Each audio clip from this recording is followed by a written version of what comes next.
Guys, I built a kitchen island in just a few hours and I'm going to show you how. This is a really simple way of building one. Now, this one is expensive because I'm using oak. It cost me about $820. But you can totally use a cheaper wood and it wouldn't be as expensive.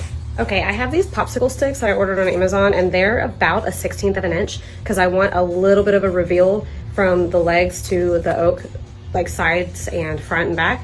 So I'm gonna lay this under it. Now, as you saw in the previous videos, I cut my pieces down to size, including the legs, because they were too tall since I'll be putting caster wheels on the bottom. And I also added pocket holes with my Craig Foreman because I like to build furniture with pocket holes. There are several ways to do this though. These legs are oak as well. They were about $70 a piece, which is why this project was so expensive. I added support pieces in the middle. This is just leftover primed pine that I had left over from a different project. I attached them to the sides with pocket holes and then added pocket holes to attach to the countertop when that one's done. There's a better view of my Craig Foreman. That thing's expensive, but if you use pocket holes as much as I do, it's totally worth it. I got my wood from Home Depot and the widest piece of oak they had was 1x12, so that's why I'm putting two of these together instead of using a solid piece. Now this is the bottom shelf, not the countertop piece, so I needed to cut out some squares on the edges to make room for the legs. As you see here, I'm using my peasant pocket hole jig. Just kidding, this one's awesome too, but I don't use it very much anymore because my Craig Foreman wouldn't work with those cutout pieces. I set that bottom piece on a 1x6 piece of wood and then clamped it together and then screwed it in with those pocket holes I added.